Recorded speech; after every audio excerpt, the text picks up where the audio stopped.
Selamat datang ke program I-Suara Belia sesi yang keempat. Bersama kami, Hope Media Sarawak akan bersama dengan anda pada jam 7.30 malam bermula pada 26 Julai hingga 1 Ogos. Apa khabar saudara-saudara di luar sana? Saya berharap agar semuanya berada dalam keadaan yang baik dan sehat-sehat sahaja.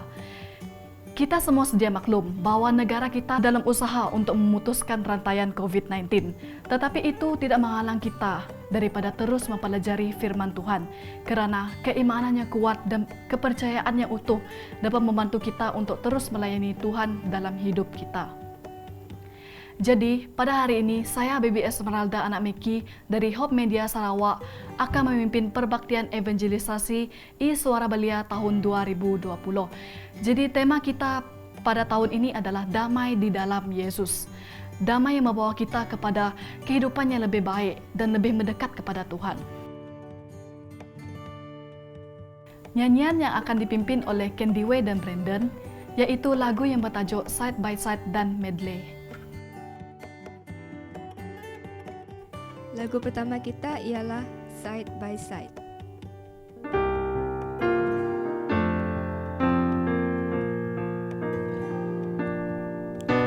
Side by side we stand, awaiting God's command, worshiping the saving King,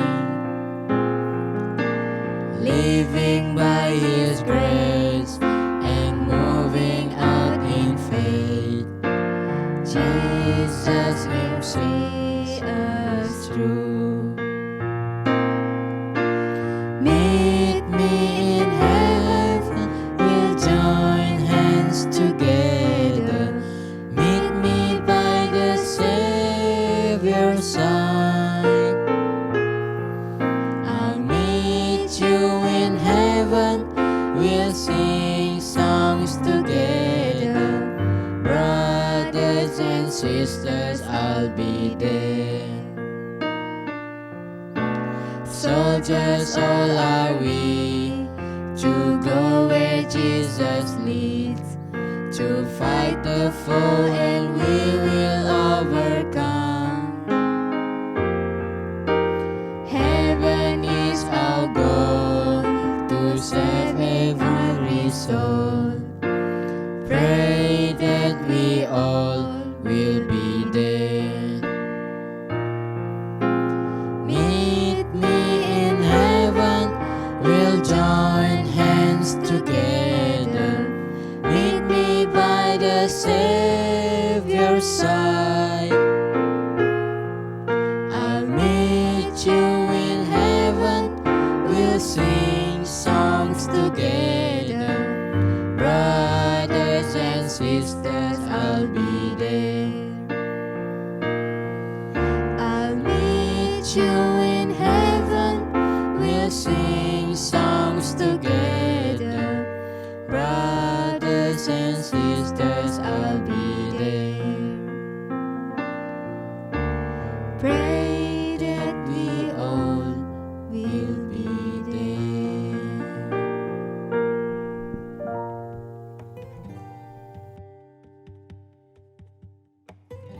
Untuk lagu kedua kita akan membawa lagu medley.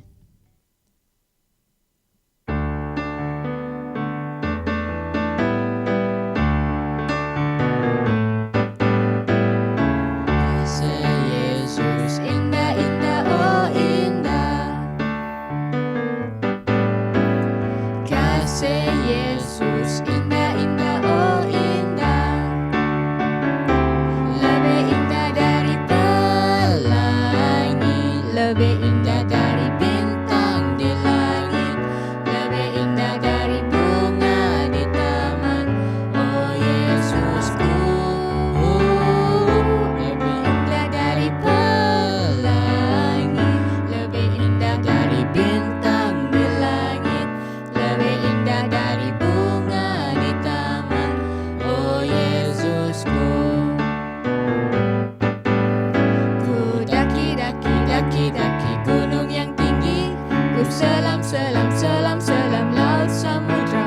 Ku melintasi padang rumput indah terbentang. Yesus beserta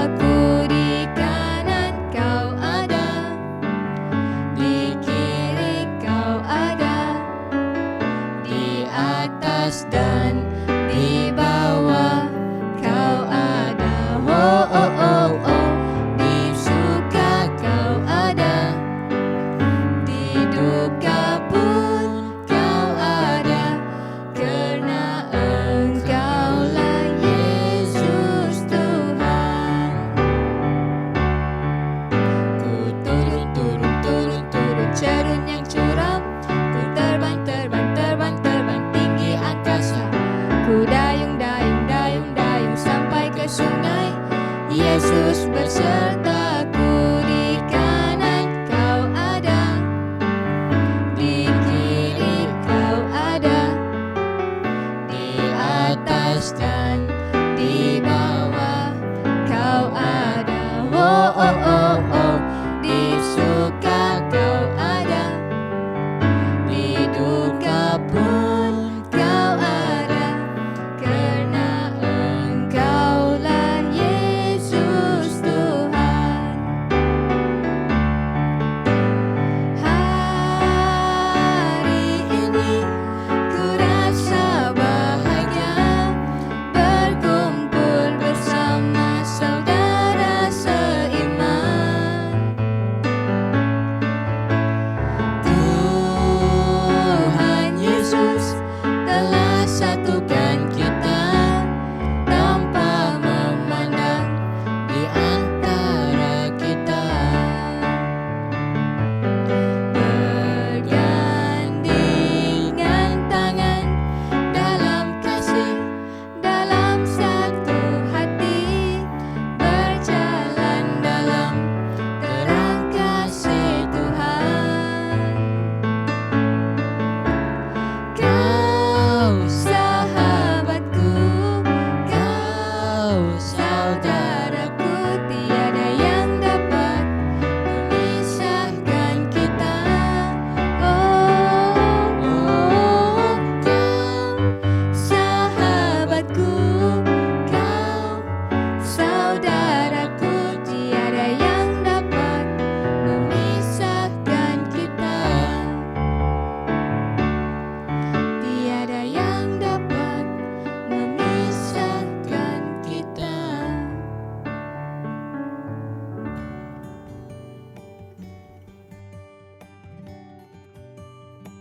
Nyanyian istimewa yang seterusnya akan dipersembahkan oleh belia dari Gereja Taras Bala, yaitu nyanyian yang bertajuk Dengan Apa Akan Ku Balas.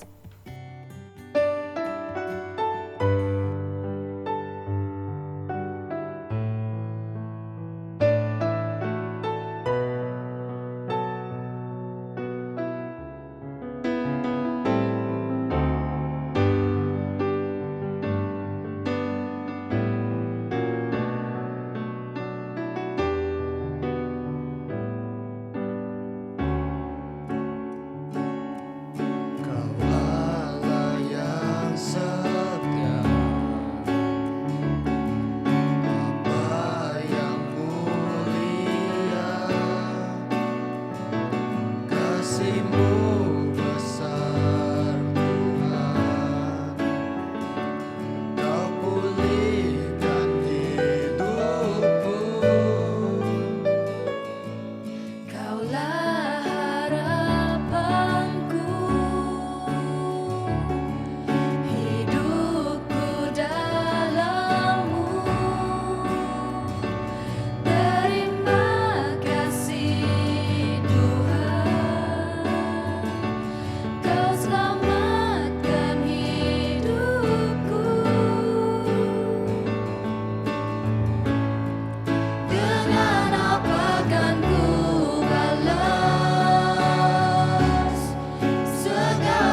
Mari kita sama-sama berdoa.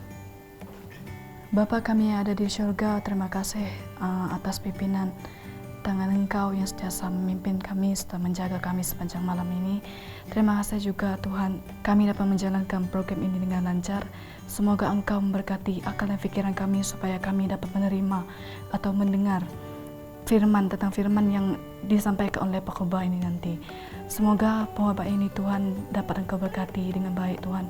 Semoga firman ini dapat menjadi pengertian dengan penuh dalam kehidupan kami Tuhan. Oh Tuhan, tebuskan semua kesalahan atau dosa kami Tuhan. Doa ini kami serahkan dalam nama Tuhan Yesus yang menjadi juru selamat kami. Amin. Dan seterusnya kita akan mendengarkan khotbah atau firman Tuhan yang akan disampaikan oleh Baby Gina, speaker daripada Gereja Taras Bala. Shalom dan selamat malam. Kembali lagi kita bersama dalam program evangelisasi I-Suara Belia tahun 2020. Nah, malam ini adalah malam yang keempat dalam program ini dan Anda bersama saya, Baby Gina Nakmeki dari Gereja Taras Bala. Baiklah, pada hari ini saya akan membuat satu perkongsian berkaitan dengan tema kita yaitu mengenai perdamaian ataupun damai. Topik yang akan saya bawakan pada malam ini ialah damai dalam kehidupan. Namun sebelum itu saudara-saudara, saya ingin mengajak Anda semua untuk berdoa dahulu. Tuhan Allah Bapa kami yang berkuasa dalam kerajaan syurga, biarlah Tuhan Engkau menurunkan Roh Kudus Engkau ke dalam hati setiap kami, agar kami memahami setiap perkongsian dan segala firman yang akan kami dengar pada malam ini. Pimpin semua kami Tuhan, agar kami turut merasakan damai dalam kehidupan kami, dan biarlah kuasa Engkau terus bekerja dalam kehidupan kami. Kami serahkan Tuhan masa ini kepada tangan Engkau, karena kami percaya Engkau akan terus berkarya dalam kehidupan kami. Oh Tuhan, semua doa ini saya serahkan dalam nama Putra-Mu Tuhan Yesus Kristus, Juru Selamat dengan penebus semua kami. Amin. Oke, baiklah. Tema siri perkongsian kita pada kali ini akan melihat secara umum tentang kepentingan damai dalam kehidupan kita, terutamanya kepada belia-belia Kristian. Nah, persoalan yang penting ialah kenapa damai sangat penting, terutama dalam kemahuan kita. Kita haruslah fahami bahwa damai itu penting kerana Tuhan sendiri menyebut kita sebagai anak-anaknya. Kita boleh melihat dalam Matius 5 ayat 9 mengatakan bahawa berbahagialah orang-orang yang membawa damai kerana mereka akan disebut anak-anak Allah. Saya pasti anda semua berbahagia dan pastinya teruja mendengar kalimat-kalimat tersebut atau firman Tuhan yang mengatakan bahawa kita akan disebut anak-anak Allah jikalau kita membawa damai kepada orang lain. Sebelum kita menelusuri dengan lebih dalam topik kita pada malam ini, saya ingin memperkenalkan dahulu semua definisi, iaitu apa itu damai dan juga kemahuan kita. Dari segi umum ataupun konteks yang normal, semua orang pasti berfikir bahawa damai itu bermaksud tidak mempunyai perasaan bermusuh-musuhan ataupun berperang. Namun dalam konteks Alkitabiah, Tuhan menyatakan bahawa damai sejahtera itu adalah hak dan sekaligus tanggungjawab setiap orang yang disebut anak-anak Allah. Kita boleh lihat dalam firman Tuhan, dalam Kolose 3 ayat 15, Tuhan mengatakan bahawa hendaklah damai sejahtera Kristus memerintah dalam hatimu, kerana untuk itulah kamu telah dipanggil menjadi satu tubuh dan bersyukurlah. Nah, saudara-saudara, saya pasti bahawa setiap orang mempunyai definisi mengenai damai yang berbeza. Namun ingin saya tegaskan di sini bahawa damai yang sesungguhnya adalah apabila kita sentiasa meminta petunjuk daripada Tuhan dalam kehidupan kita. Nah, sekarang kita akan mengetahui ataupun mencari tahu dahulu apa itu definisi bagi kemahuan. Kemahuan ialah kesediaan berbuat ataupun melakukan sesuatu. Dan saya pasti semua belia dan semua pendengar kita pada malam ini mempunyai kemahuan dalam hati kecil kita, baik itu untuk mencapai cita-cita ataupun kehendak kita. Namun, bagaimanakah untuk menemukan damai dalam kemahuan kita? Nah, saya ada satu ayat Alkitab di sini dalam Amsal 3 ayat 5 yang berkata bahawa percayalah kepada Tuhan dengan segenap hatimu dan janganlah bersandar kepada pengertianmu sendiri.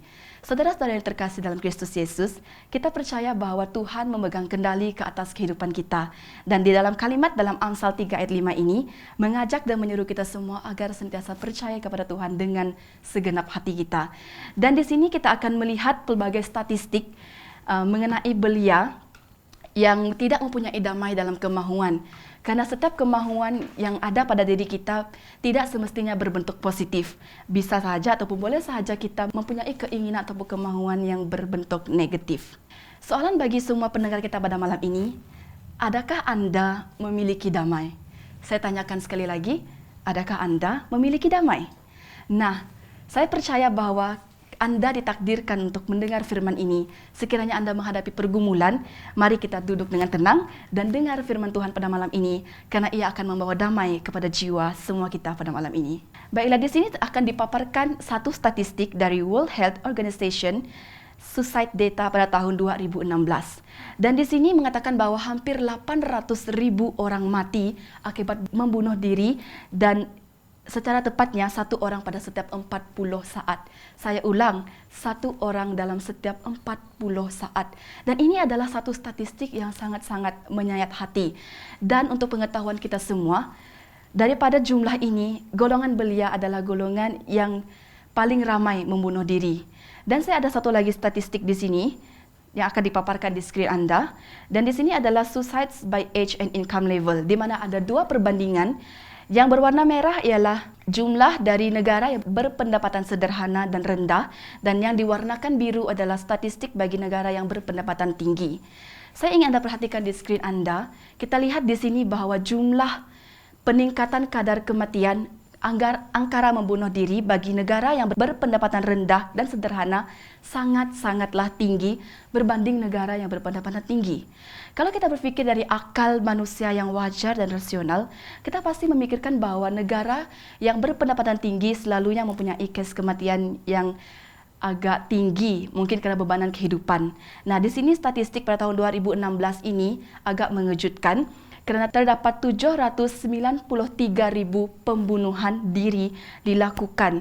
Dan ini dapat kita lihat dalam negara yang berpendapatan rendah dan juga sederhana. Saudara-saudara yang terkasih, melihat kepada statistik ini mengingatkan saya kepada satu watak di dalam Alkitab, yaitu Petrus. Masa ingatkah Anda kepada Petrus yang telah menyangkal Tuhan Yesus sebanyak 3 kali sebelum ayam berkokok? Nah, di sini kita akan mengupas tuntas bagaimana Petrus tidak memiliki damai dalam kemahuannya. Kita melihat kepada Matius 26 ayat 34, di mana Tuhan Yesus berfirman, "Aku berkata kepadamu, sesungguhnya malam ini sebelum ayam berkokok, engkau telah menyangkal aku sebanyak 3 kali." Nah, saudara-saudara, jika kita telusuri watak Petrus dalam Alkitab, kita dapat melihat bahwa karakter seorang Petrus, dia amat yakin bahwa dia tidak akan mengkhianati ataupun melakukan perbuatan tersebut, dan dia meyakini dirinya sendiri di hadapan Tuhan. Namun, Petrus tidak memiliki kedamaian dalam kemahuannya, yaitu dia berasa takut apabila ditanya ataupun diberikan persoalan mengenai Tuhan Yesus. Nah, kita dapat lihat di sini bahwa tekaan ataupun apa yang dikatakan Tuhan Yesus kepada Petrus pada ketika itu ternyata benar. Setelah Petrus menyangkal Tuhan Yesus sebanyak 3 kali dan dia telah merasakan bahwa dirinya salah dan berdosa, tahukah Anda apa yang terjadi kepada Petrus setelah itu? Terdapat beberapa bukti bahwa Petrus telah menjadi berkat setelah dia menemui damai dalam kemahuannya. Yang pertama ialah Petrus telah membaptiskan 3.000 orang dalam satu hari, dan dia adalah satu-satunya antara 12 rasul yang pernah membangkitkan orang mati. Dan yang ketiga ialah Petrus mampu menyembuhkan orang yang sakit. Dan semua kisah ini boleh kita rujuk dalam Kisah Para Rasul, bermulai dari Kisah Para Rasul 2 sehingga Kisah Para Rasul 9. Saya mungkin akan berbicara sedikit mengenai bukti-bukti tersebut. Kita merujuk kepada bukti di mana Petrus telah membangkitkan seorang wanita, yaitu Tabita ataupun Dorcas, daripada kematian. Kita tahu bahwa Tabita ialah seorang perempuan yang sangat baik, dan sepanjang wataknya dalam Alkitab itu kita dapat lihat bahwa Tabita ini mempunyai karakter yang baik sekali. Dan di sini Tuhan Yesus mengizinkan Petrus untuk memiliki damai dalam kemahuannya. Walaupun Petrus telah menyangkal Yesus sebanyak 3 kali. Dan di sini kita dapat lihat juga bahwa Petrus juga menjadi berkat kepada ramai orang setelah peristiwa itu. Saudara-saudara, saya pasti saya dan juga Anda mempunyai dosa-dosa pada masa lampau kita. Dan kita rujuk kembali kepada kisah Petrus, di mana Petrus tidak memiliki damai dalam kemahuannya. Dan akhirnya Tuhan menjadikan Petrus untuk mendapat berkat serta damai dalam kemahuannya. Pada masa sekarang kita juga lihat bahwa remaja hidup dalam depresi. Depresi ini sebenarnya mempunyai makna yang mendalam dan juga meluas jika kita fahami dengan lebih lanjut dan mendalam. Mungkin ramai orang berpendapat termasuklah diri saya sendiri bahwa depresi hanyalah sekadar tekanan. Tetapi sebenarnya depresi mempunyai definisi yang lebih luas dan mungkin tidak difikirkan sama sekali oleh kita. Nah, di sini ada satu lagi watak dalam Alkitab di mana dia tidak mempunyai damai dalam kemahuannya dan dia mempunyai depresi. Dan di sini saya akan memberi contoh salah seorang daripada 12 murid Yesus, yaitu Yudas. Baiklah, kita dapat melihat bahwa Yudas telah menjual Yesus untuk 30 keping perak. Menjual Yesus untuk 30 keping perak. Jika pada masa sekarang kita diminta untuk melakukan hal yang sama, pasti kita tidak memikirkan bahwa perkara itu wajar ataupun mudah untuk dilakukan. Namun pada waktu itu, Yudas tidak memiliki damai dalam kemahuannya. Sedangkan dia tahu bahwa Yesus adalah salah satu orang yang amat berkuasa dalam kehidupannya. Yudas sanggup menjual Yesus dengan ganti ataupun imbalan 30 keping perak. Nah, semua kisah ini boleh kita rujuk ataupun saksikan dalam Matius 29 ayat 3. Nah, di sini kita dapat lihat dan kaitkan bahwa depresi yang dialami Yudas setelah itu ialah Yudas cuba untuk kembali ke jalan asal ataupun dia berasa menyesal akibat pengkhianatannya. Depresi yang dialami oleh Yudas pada ketika itu menggambarkan bahwa ataupun menggambarkan statistik belia tadi yang telah mengambil keputusan untuk membunuh diri. Apabila kita tidak dapat mencari jalan penyelesaian ataupun merasa bahwa setiap dosa yang kita lakukan itu tidak dapat diampunkan, maka ramai belia mengambil keputusan untuk membunuh diri. Ini berdasarkan statistik yang telah saya kemukakan sebentar tadi. Dan juga di sini mengatakan bahwa melalui kajian yang dapat kita lihat sebentar tadi, kita akhirnya dapat memahami bahwa belia mempunyai banyak pergumulan dan masalah dalam kehidupan mereka. Baik itu dari segi keuangan, masalah keluarga, masalah pribadi, pelajaran, pekerjaan, dan boleh juga daripada bidang-bidang lain. Dan di sini juga mengatakan bahwa malang sekali ramai belia-belia Kristen mengambil keputusan untuk menamatkan riwayat hidupnya dan bukannya berpaling kepada Tuhan. Jika kita lihat kepada fakta-fakta ini adalah satu hal yang sangat menyedihkan dan menyayat hati. Justru itu Tuhan ingin kita memiliki damai dalam kehidupan. Dan Tuhan tahu rancangan yang terbaik bagi kita sebagai anak-anak yang telah disebutnya sebagai anak-anak Allah.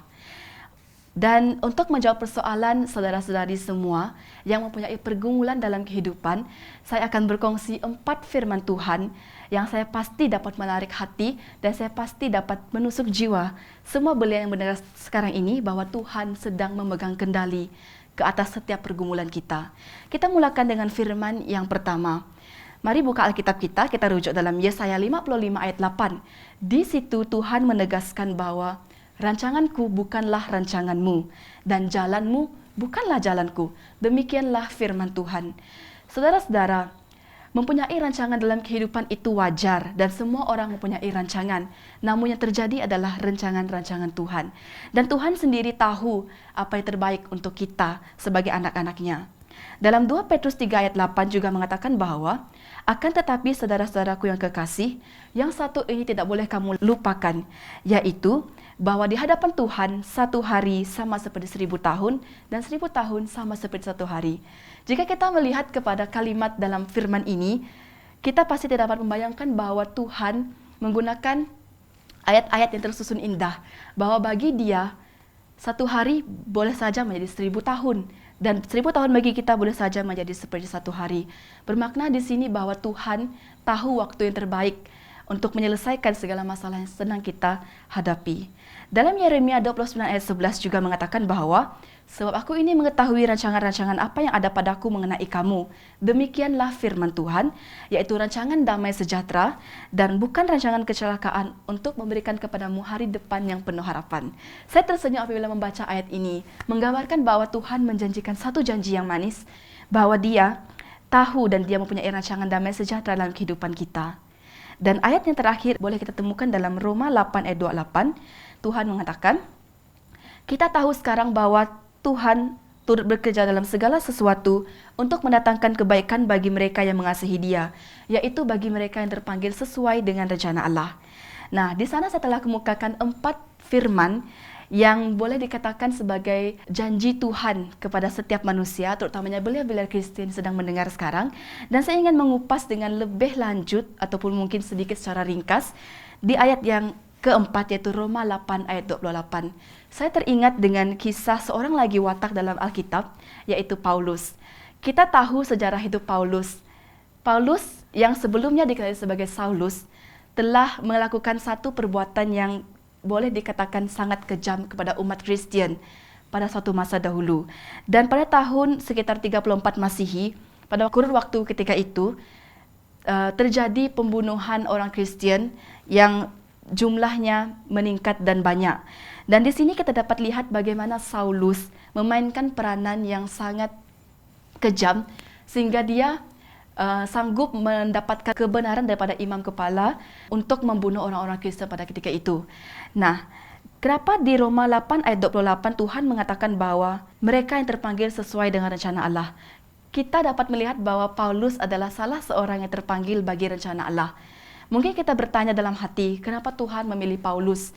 Sedangkan dosa-dosa yang dia lakukan sangat berat dan mungkin menggunakan hati nurani seorang manusia itu tidak dapat dimaafkan bagi kita. Namun saudara-saudara, Tuhan tahu rencananya lah yang terbaik. Ketika itu Paulus mendapat satu penglihatan dan mendengar suara dan buta selama 3 hari. Dan juga Paulus tidak makan dan minum sehinggalah dia disembuhkan dan dibaptiskan oleh Ananias. Nah, di sini kita lihat bahwa bagaimana Tuhan bekerja dalam kehidupan Paulus. Tuhan memilih Paulus bukan karena Paulus ini adalah seorang yang kejam ataupun tidak mempunyai hati, ataupun karena kita sendiri tahu bahwa Paulus adalah watak yang dikira tidak begitu baik dalam Alkitab. Namun Tuhan gunakan Paulus sesuai dengan rencananya. Nah, semua ini boleh kita lihat dalam Kisah Para Rasul 19 ayat 12, yaitu impak damai dalam kemahuan Paulus. Satu fakta menarik yang saya juga baru tahu, yaitu sapu tangan Paulus sendiri pernah digunakan untuk menyembuhkan orang-orang sakit. Di sini Paulus akhirnya menjadi berkat bagi orang-orang di sekitarnya, sama seperti Petrus. Dan saudara-saudara, firman Tuhan yang terakhir untuk malam ini ialah dalam Matius 11 ayat 28 hingga 30, di mana Tuhan Yesus mengatakan dan menjanjikan sesuatu yang manis tetapi pasti, bukan seperti janji manusia kepada kita, yaitu marilah kepadaku semua yang letih lesu dan berbeban berat. Aku akan memberi kelegaan kepadamu.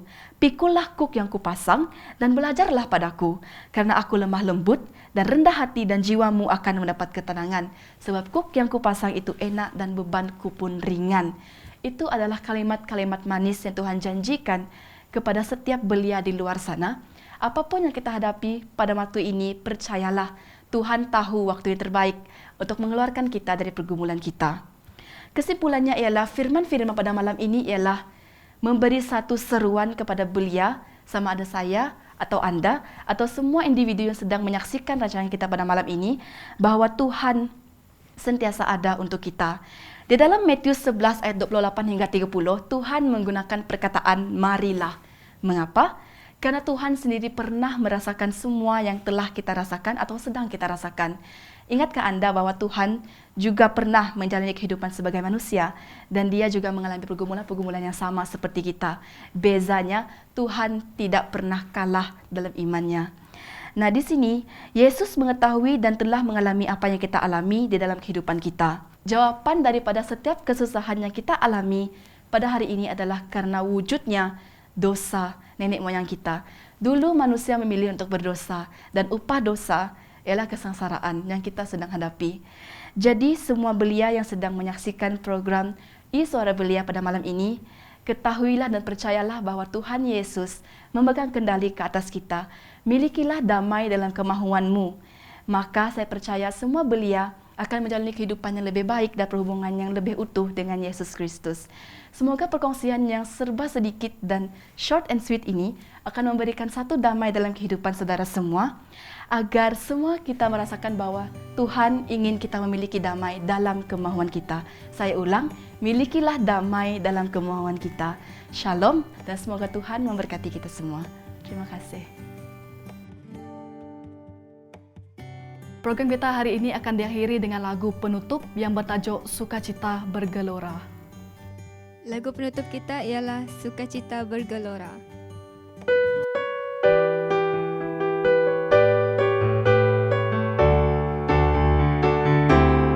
La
dan perbuatannya. Gelora sukacita, hey, gelora sukacita, hey, gelora sukacita, hey, di hati ini. Na na na na na na na, na na na na na na na, na na na na na na, na na na na na na.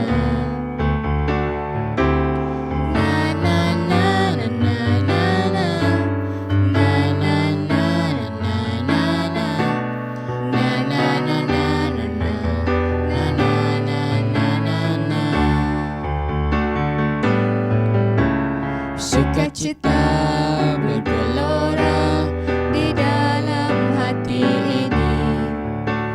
Sukacita bergelora di dalam jiwa ini. Ku memuji Tuhan, ku menyembah Tuhan, bersyukur padanya bagi Allah yang hidup. Karena anugerahnya dan perbuatannya. Gelora sukacita, hey, gelora sukacita, hey, gelora sukacita, hey, di hatiku.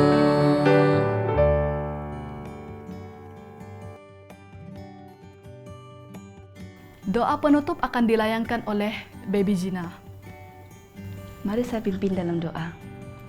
Tuhan Yesus Kristus yang penuh dengan kuasa dan mujizat, terima kasih Tuhan karena kami telah mendengar firman-firman-Mu pada malam ini, karena Engkau ingin kami memiliki damai dalam kemauan kami.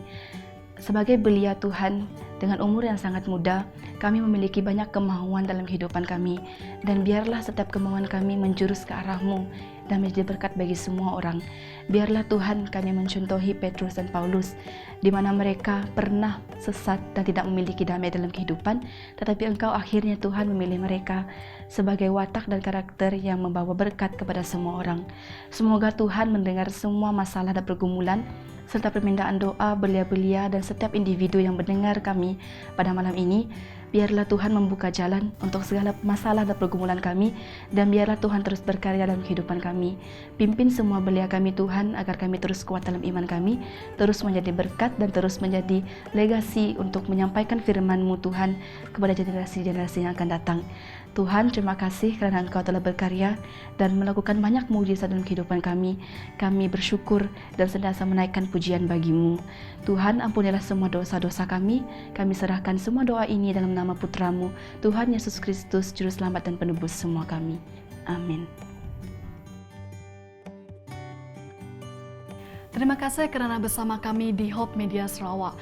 Jadi semoga pembaktian kali ini lebih memberikan pengertian dan pendoman kepada kita mengenai damai dalam Yesus. Jadi sesiapa yang ingin membuat permohonan doa atau ingin mendapat buku Hope Beyond Tomorrow ini, boleh memberi komen dalam ruangan komentar di bawah. Jadi ini saja, sekian, terima kasih. Shalom dan semoga Tuhan memberkati.